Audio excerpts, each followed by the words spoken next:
In today's video, I unbox Days of the Siege. It is the newest expansion for This War of Mine, the board game. Let's take a look. There are hobbyists among us, geniuses with the ability to play any game they want to. In 1978, a corporation known as The Interior isolated a young hobbyist named John and exploited his genius for their entertainment. Then one day, their hobbyist ran away.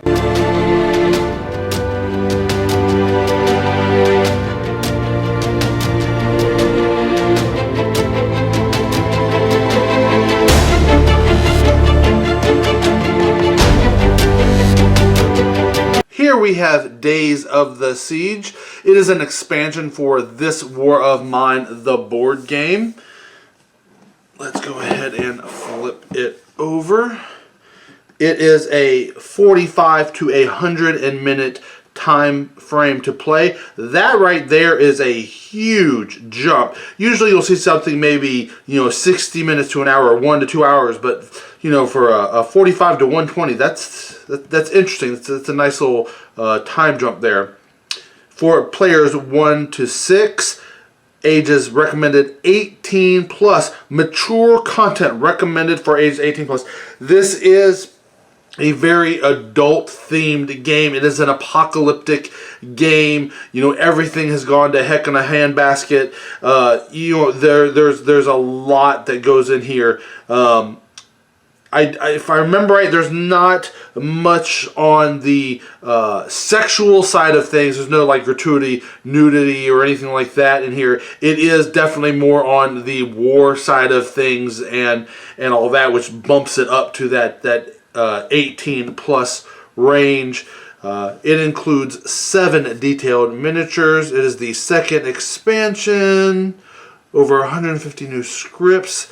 Here are all of our gaming components, but we will actually take a look at that in the box, and then an overview of some of those components, and then of course a nice little bit of lore. Days of the Siege expansion. Through fire and smoke, tension and fear can be felt around Pergrian. Soldiers occupying the city keep disappearing. Units of militia gather in abandoned buildings, and herald citizens are preparing themselves for the worst.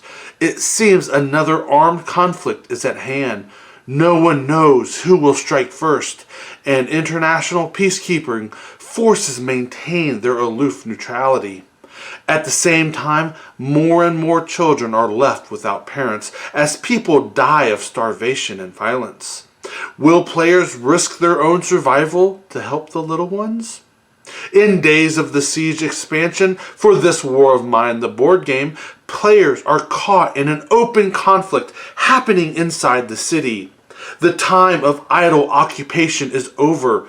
Rebels have decided to infiltrate Pergrian and engage their enemies in their last desperate attempt to take over the city. During 3 intense acts of war campaign, forlorn hope players have to find a way not only to survive, but also tackle chaos and brutality of all-out war. Additionally, the Orphans of War module, featuring children bereft of their family, will enable players to take their experience to a new level. While new locations will enrich every scenario and campaign from the base game to other expansions. Winds of war are blowing your way. Will you weather them? Well, this sounds extremely exciting, but better yet, by the ways it's talking here, every scenario, it adds new locations to enrich every scenario and campaign. So it sounds like not only is this the expansion, but it's adding to the current base and the current expansion and any future expansions that come out just by having this. And that is also a really great feature that I like about expansions, when they're not just a new mission or a new level in the game, but actually make your current stuff better as well. And then, of course, then this Orphans of War section, that's probably a lot where this 18 plus is coming in, where you have, orphans around, children, that are dying of starvation after they're, having to witness their parents have just died. And what do you do? Do you help them or do you help yourself? Oh, the choices. Go ahead and take a look.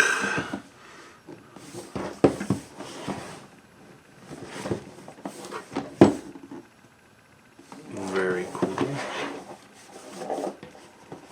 Go ahead and pop it open. Take a look inside. And up first we have our Wartime Diary 2. Wow, look how thick. That is insane. Oh wow, that is some fine print. Okay. We will look at this here towards the end because I want to make sure, especially here in the beginning, we try to stay spoiler free if you don't want to, if you don't want to have spoilers, but you want to have an idea of what is in the box. I definitely want to be able to provide that.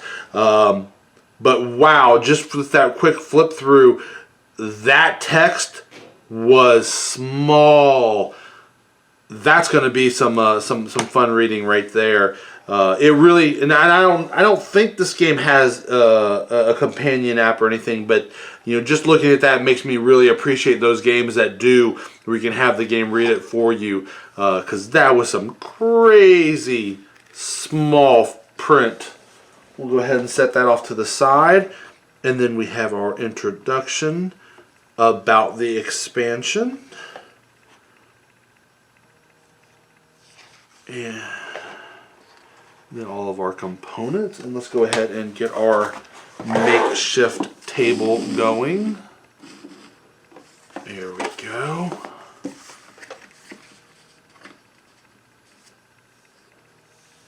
And then talking about the Orphans of War section, the dog, that's cool. And I love here how we have a visual representation of everything. Oh, and I love this map board added in, so it's not just your house now. Now we have, we're just talking about the different locations that you can go to. That's really cool. I like that.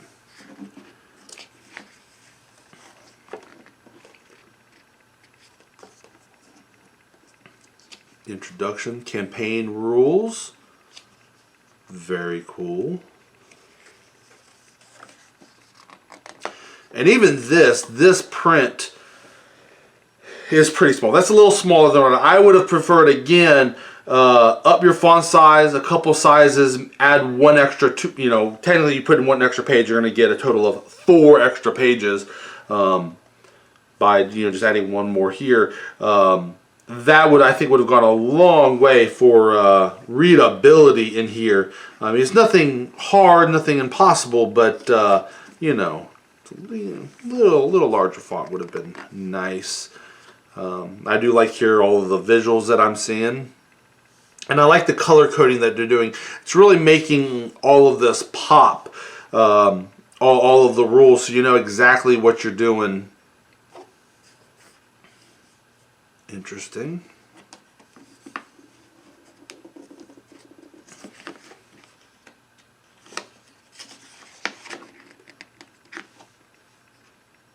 Scavenging example, very cool. And again, I love this combination because I'm worried that they've put in sacrificed some font size for all of these giant images here. I love it. I wouldn't change that at all. But I would like to have a larger font. Though, I can kind of see, I mean, if you enlarge this font, then you'd have this and it would take up more than just this little section, so you'd have to be over here. So then, do you put this in... So I can kind of see it where maybe they had to go with this font to have the layout the way that they want. Like right here, I mean, that's just crazy small. But again, I like here where you are describing all of your tokens, and it's nice to have this, at the back of the book. Of course, you would like to have a reference card that you have on the table, but at least here, if this is what you're looking at a lot, you can have this on the table. You want your rule books anyway if you need to reference anything, but to have that right there, so you can quickly determine what all of the tokens are. So I can understand why they're not, back here where you're going over your components. Why, like right here, they don't have then the tokens, because again, they want this to have, just a little, tabletop presence. But I like that. But like I said, I think I would have preferred that to be in the front of the book, and then a separate reference card that just the card itself could be on the table. So, Act 1. Alright, now these right here are probably going to get into some spoiler potential aspects. So let's move this real quick. Yeah, and the different acts. So these right here, we'll go ahead and show this. Kind of show the front. There's what, 1, 2, 3, 4, 5. I think 6 sheets. Oh, see, look here. They even did it. This right here. It's a the reference card. See, so here you're going to give me the reference card. You could have rearranged your instruction booklet to move this where I believe it should have gone, and then the turns. I think I like this. Is a nice little. I like this reference card. It's nice. And then the rest of these we will look at in our spoiler section. So now let's get to our tokens. And you again. There we go.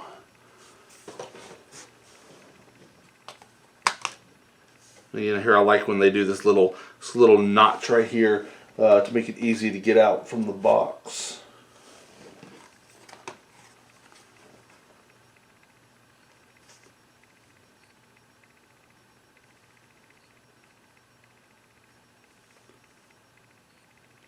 Interesting tokens.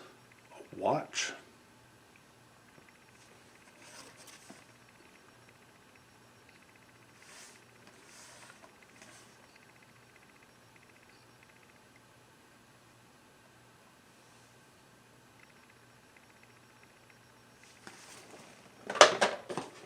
And then up next we have that world map. It is a single-sided map. So this is always one of those ones that I'm always torn on, because that's missed opportunity of where you could have had, 2 areas, or maybe a basement, or you could have, added, something to the house maybe, or I don't know. Maybe here if you were just to do a single-story house on this side, so you can have a smaller house. That would have been cool, because then if you were to do another expansion, you could have a new location and then maybe the basement. So then those 2 boards could be, added together, or maybe another smaller house. I think that would be an interesting idea if with expansions that kind of built off of each other as well. Again, but that don't deter from one. So again, the one, it could be a basement, or if it was in a standalone, it could be seen almost more of a cellar or something like that. So you don't have to have the house above, but if you did, they could work in conjunction. But I do like this here. I mean, this is great printing. I like it showing you where things are going. Little track lines. The footprint itself is not very large if this is what we're using, so it's not really hugely. The airport, hospital, yeah. See, because I mean, when I see this, I'm now thinking I now want each one of these locations. I want to be able to go from location to location, and then I want you to now make a church expansion. I want a factory expansion, so I can come over here and then dive deeper into the into that expansion. Or like here, Old Town. Maybe this would be where our house is from the base game. Dive down into that. That's what I would like to see. That's ridiculously small, but that's all right. I like it. It's very, very pretty. I like the look of it. I mean, it's very dark and gritty, but it looks absolutely fantastic. And even here, when we're looking around, I mean, it just looks, old and worn, and you're definitely going through wartime. here, just with the you know, just that little bit of work, you can already see, and maybe that's why they didn't do the double-sided. They're I don't know, but you know, plenty of games do. I don't know. Nice, thick though. Let's see.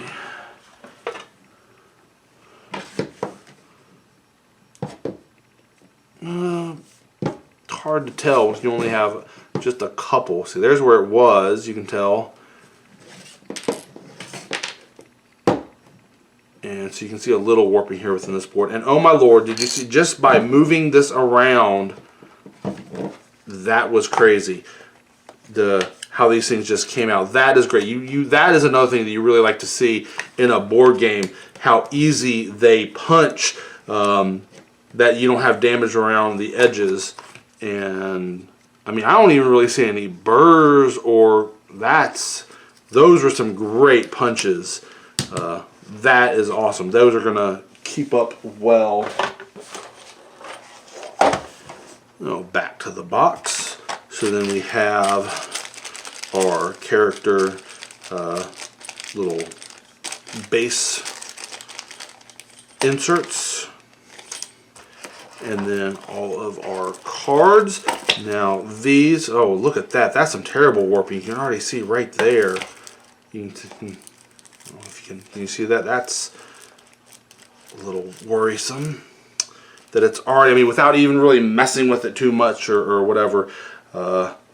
These I will definitely actually open and go through during the spoiler section, just in case. And what's interesting here, I don't think there's anything else. Yeah, this box itself has a ton of room here. I mean, you have these guys that were over here, you have this here, and I guess maybe this is to hold all of the tokens once you've punched them. But I mean, it's not coming with any additional baggies to put your punches in. I'm just feeling like there's a lot of empty space here, where I think this could have been done a little better and maybe had more form-fitting spots for all these miniatures, because you know, especially if you're a painter, you want to be able to, you don't want them to lock in when you put them into their container, but you want them to be, you know, nestled, you know, so they don't move around a lot and ruin that paint job that you've just done. Let's go ahead and take a look at these. Now move you off to the side.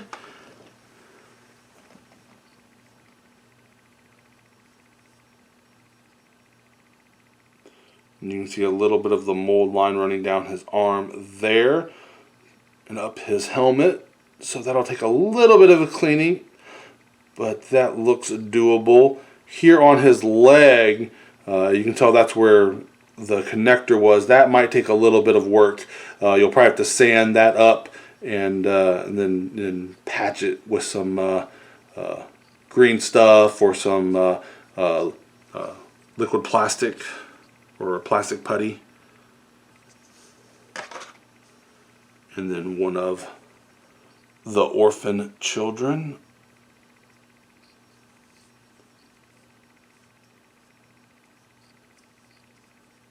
Great detail on that face. I mean, this very. I mean, you can feel the emotion. And then the small dog. I like him a lot. That looks nice. And it looks like he has a hurt foot.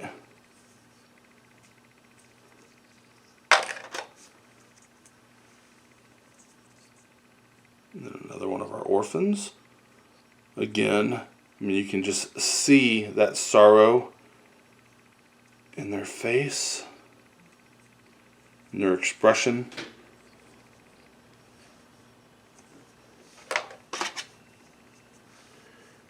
And you are the same.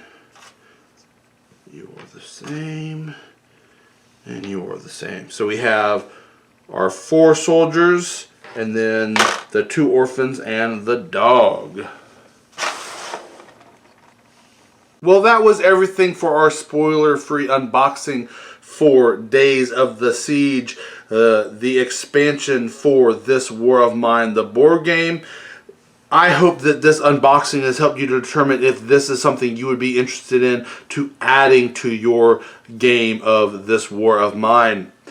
But of course now, if you want to see everything else that was in the box, the rest of these act sheets, that war diary, and then of course all the cards, they're coming up.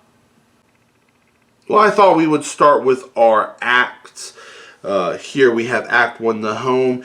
And oh my gosh, before when I was talking about text being super small, hard to read, this right here seems to be taking it to a whole new level. Not only is that insanely small, but because of how they have it on here, oh my dear Lord, that is ridiculous.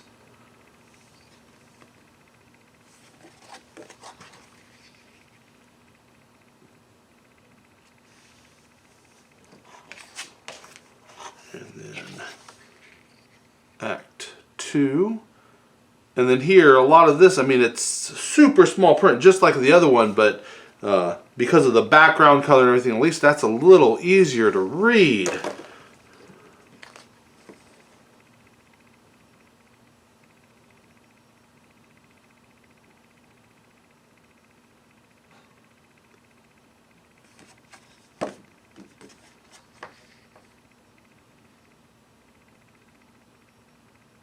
There we go.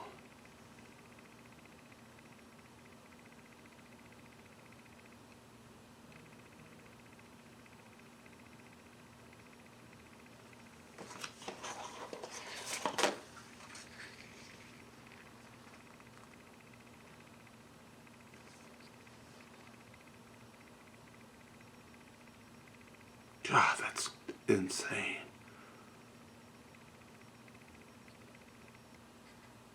There's got to have been a better way to have done that.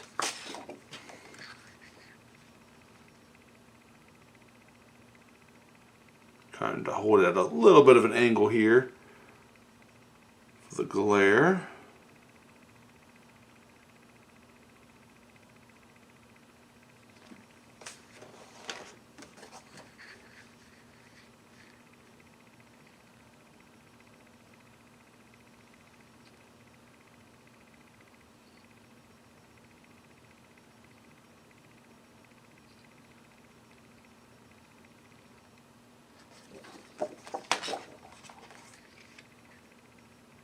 Now, how do you like when you have to flip things? Do you want to be able to flip it like that, or do you want to flip it like that? I think I usually flip it that way, but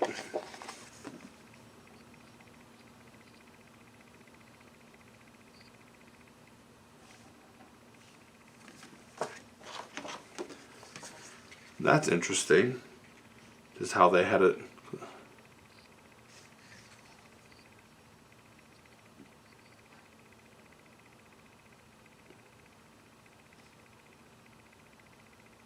Art here. That's one of the things that I just can't get over. Just how gorgeous everything looks in that dark, dreary, war-torn kind of way.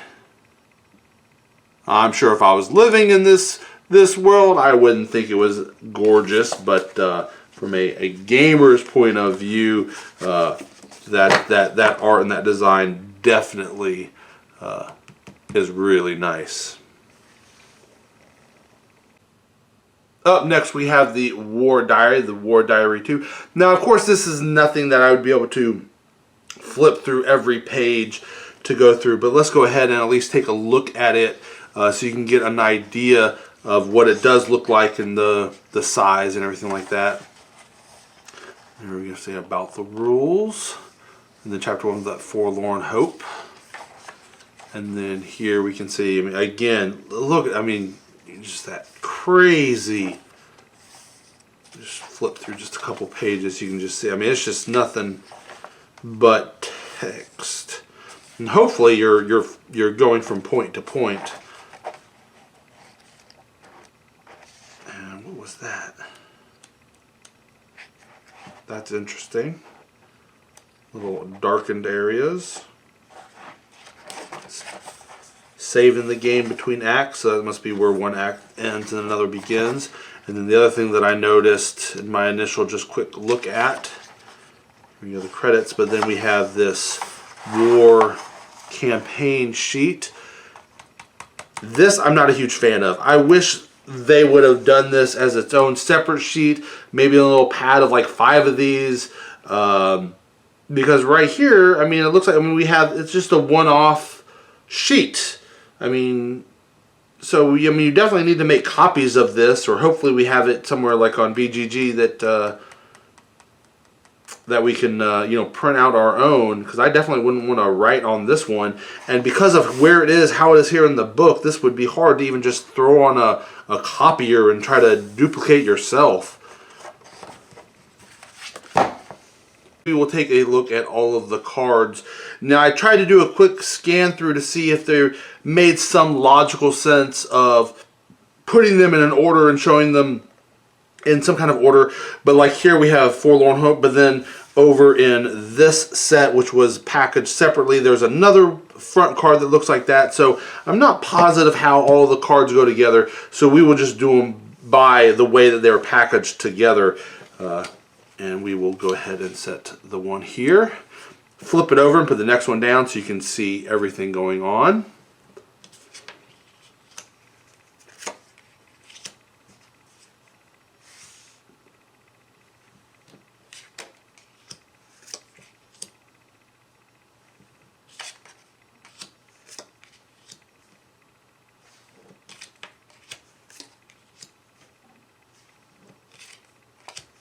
And then, of course, at any point you can pause to take a better look at things.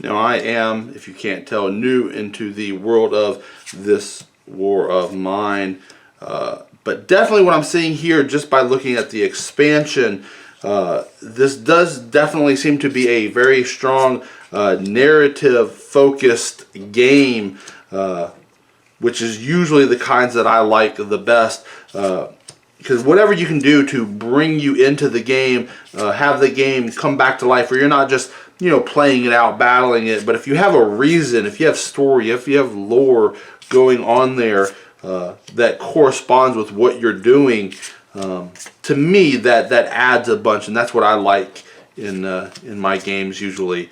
So I'm definitely liking what I am seeing here thus far. Can't wait to get into the other expansion and of course the base game, and then diving into it and seeing what this is all about. And I do believe this was an originally funded on Kickstarter, but I think this expansion is outside of that Kickstarter, where the base game and that initial expansion were part of the Kickstarter run, and this is the first expansion outside of Kickstarter.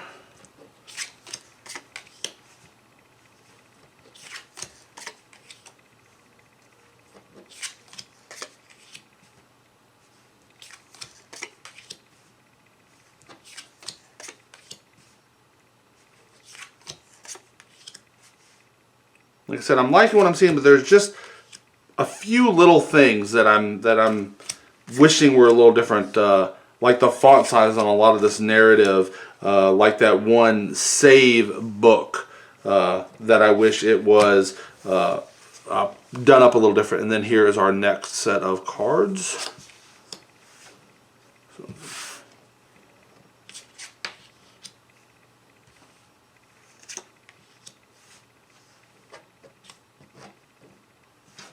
that one.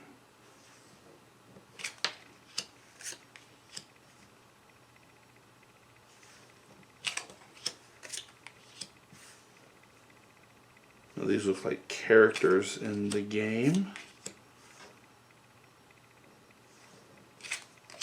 Then here's that other forlorn card that I was kind of talking about earlier that I saw. Oop, that way.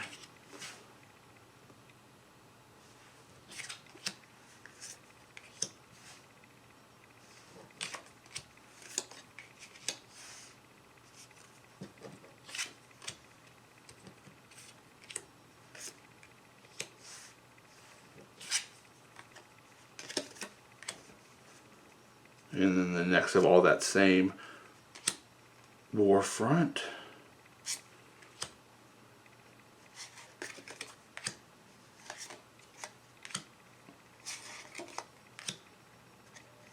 And then we have locations.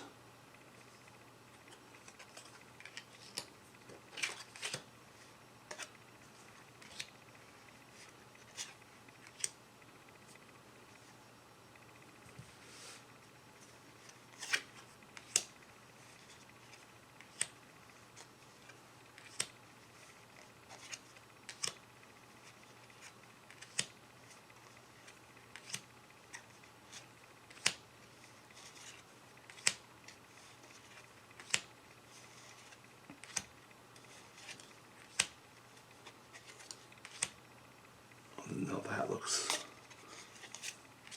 dreadful. Okay, wait a minute. Special. Alright, okay, here we go. So these next ones actually are labeled special location. So let's put these back up again. So the park, the barricade, lock up, okay.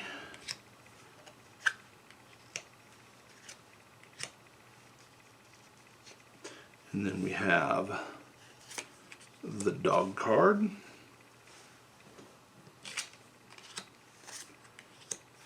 Then a bunch of kid actions.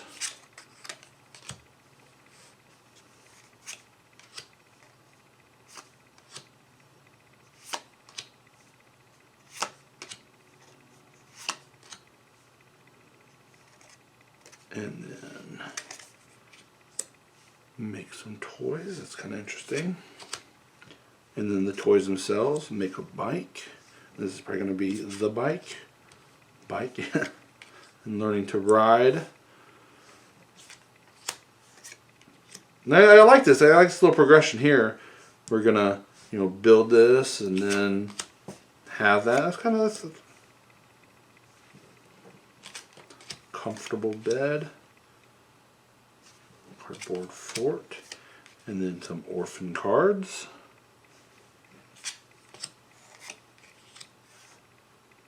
And these look like they might be, nope, they're different.